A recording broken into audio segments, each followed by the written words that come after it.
Hello, my name is Lesley Carroll, and I want to thank my good friend Martin McGill for inviting me to share some thoughts with you today.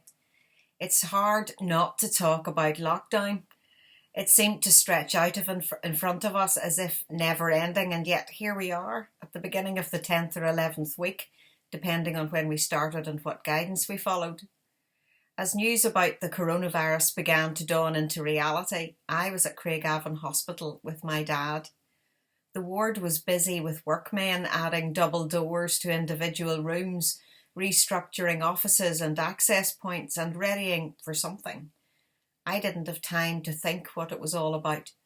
I was caught up in saying goodbye with my brother to my father, who had decided his time had come, closed his eyes, and rested into death. As a family, we were blessed to have a funeral that was almost normal. People were beginning to stay at home, and not everyone who wanted to attend the funeral could, given the circumstances.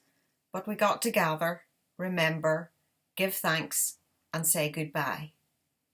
We haven't seen my mum since the day of the funeral, as her care home has been locked down. My parents' lives were shaped by the faith that was woven into them through sinew and bone. In these days of lockdown, my mind has been teeming with memories. There have been days when I thought life would only be memory from here on in, because memories need people. That was on the hardest days. As I remembered, I could smell the scent of varnished pews and feel the warm church building. I remembered the foundation of who I am and how I am connected to the family of God's people, which is eternal belonging.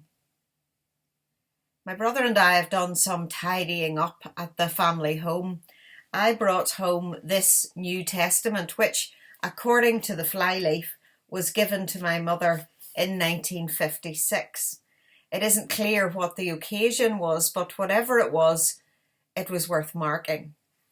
I have been keeping this small black book on my desk, the King James version of my childhood, and reading a little every day. The tone of the words and the turn of the phrases take me back to the warmth of a loving Christian community.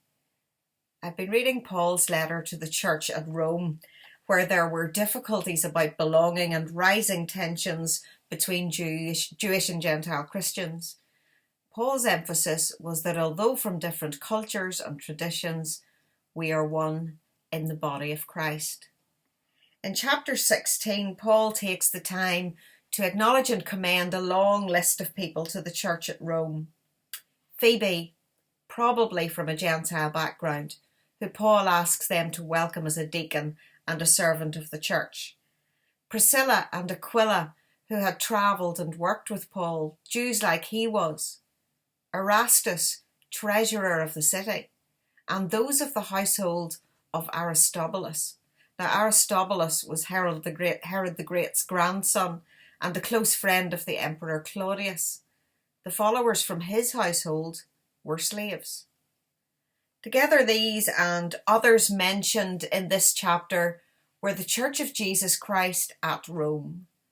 Diverse and different, they were the one body of Christ. Together they would make new memories for those who would come after, memories of a place to belong, a community of people founded in the one gospel of Jesus Christ. Whether the memories are the scent of varnish from warm pews, the low buzz of conversation, individual voices joined to sing God's praise, the teaching or the learning, whether from some privileged background or not, whether a stranger or born into a local congregation, we are all one body in Jesus Christ. We breathe together, pray together, learn together, belong together, make memories together, even in lockdown. Even when we feel cut off, we belong. I want to finish by reading some words from Romans chapter 12, verses 4 and 5 in the King James Version. For as we have many members in one body, and all members have not the same office, so we, being many, are one body in Christ, and every one members one of another. Thanks be to God.